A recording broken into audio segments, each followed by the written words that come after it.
দর্শক, মিরপুর বুদ্ধিজীবী স্মৃতিসৌধে রয়েছেন আমাদের সহকর্মী ফরহাদ ইবনে মালিক। সেখানকার আরো খবর নিয়ে তিনি যুক্ত হচ্ছেন আমাদের সাথে।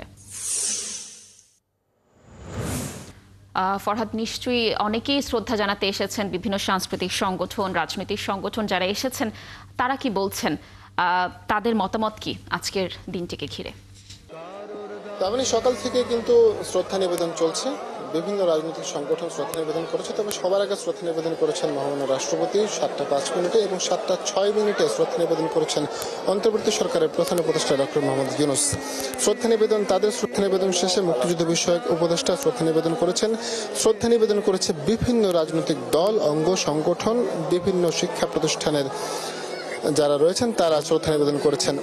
বিএনপি শ্রদ্ধা নিবেদন করতে এসেছে 8:30 পর। তারা শ্রদ্ধা নিবেদন করে গেছেন এবং তারা শ্রদ্ধা নিবেদন করে জানিয়েছেন যে সকল চক্রান্ত চলছে মুক্তিযুদ্ধের পর থেকে, জাতির সূর্য সন্তানদের হত্যার যে চক্রান্ত চলছিল তেমন চক্রান্ত এখনো চলছে। এই সব ধরনের চক্রান্ত ব্যর্থ করে দিয়ে গণতান্ত্রিক অধিকার প্রতিষ্ঠিত হবে দেশে এবং যথাসময়ে একটা নির্বাচন হবে। কথা বলেছে এনসিপি, কথা বলেছে বিপ্লবী ওয়ার্কার্স পার্টি, এবি পার্টি, গণ অধিকার পরিষদ সহ বিভিন্ন রাজনৈতিক দলের নেতাকর্মীরা কথা বলেছেন। তারা সাধারণ মানুষও কথা বলেছে, রাজনৈতিক নেতাকর্মী যারা আছে তারা কথা বলেছেন। তারা জানিয়েছেন যে আকাঙ্ক্ষা নিয়ে এই আন্দোলন যে আকাঙ্ক্ষা নিয়ে মুক্তিযুদ্ধ হয়েছিল এবং যার বলিদান দিতে হয়েছে জাতির সূর্য সন্তানদের, তাদের যে চাওয়া, যেই মানে আকাঙ্ক্ষা, যেই স্পৃহা ছিল তা এখন পর্যন্ত পূরণ হয়নি। তবে তাকে সমন্বিত রাখতে দেশের মানুষ কাজ করে যাচ্ছে। বারবার যত সময় যত রকমের অনাচার তৈরি হয়েছে, যত রকমের বাধা বিপত্তি এসেছে দেশের গণতন্ত্র রক্ষায়, দেশকে রক্ষায় যত বাধা এসেছে সব বাধা অতিক্রম করে বীর বাঙালি সবসময় মাঠে ঝাঁপিয়ে পড়েছে, রাজপথে ঝাঁপিয়ে পড়েছে।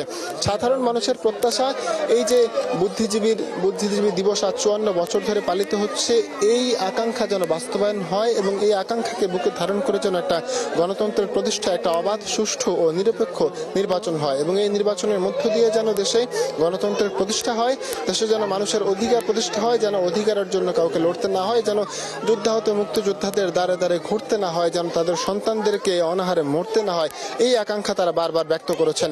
শিক্ষা প্রতিষ্ঠান থেকে শিক্ষক, বুদ্ধিজীবী যারা রয়েছেন তারাও কথা বলেছেন। তারা বলছেন যে যেভাবে মুক্তিযুদ্ধের সময় মাথা না নুইয়ে বাংলার সূর্য সন্তানরা তাদের জীবন দিয়েছেন, এই সময়ে বর্তমান সময়ে যেন বুদ্ধিজীবীরা যারা প্রতিনিধি রয়েছেন, যারা জ্ঞানীগুণী যারা রয়েছেন তারা যেন তাদের মাথা কখনো না নুইয়ে দেশের প্রয়োজনে, দেশের আকাঙ্ক্ষায় যেন তাদের আকাঙ্ক্ষা ব্যক্ত করতে পারেন এবং দেশের জন্য যেন তারা সবসময় কাজ করতে পারেন। নতুন বাংলাদেশ বিনির্মাণে যেন তারা সবসময় কাজ করতে পারেন।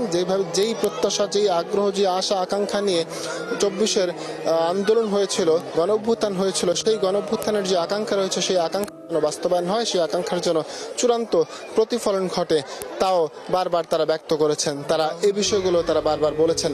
আমরা ছোট শিশুদের দেখতে পাচ্ছি, আগামীর প্রজন্ম, এই প্রজন্মদের দিয়েই কিন্তু একটা গণ অভ্যুত্থান হয়েছে। এই প্রজন্মের যারা জেনজি যারা রয়েছেন তাদের নিয়ে একটা গণ অভ্যুত্থান হয়েছে। এই গণ অভ্যুত্থানের পর কিন্তু বাংলাদেশে নতুন গণতন্ত্রের একটা ধারা সূচিত হয়েছে।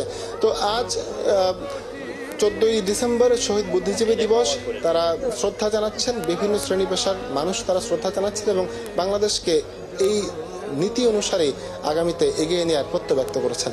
লাবণী। ফরহাদ, ধন্যবাদ আমাদের সাথে যুক্ত থাকার জন্য। আপনি যেমনটি বলছিলেন, নিশ্চয়ই নতুন প্রজন্মের মাধ্যমে বাংলাদেশকে আবারও সকলে নতুনভাবে চিনবে। দর্শক, যুক্ত ছিলেন আমাদের সহকর্মী ফরহাদ ইবনে মালিক।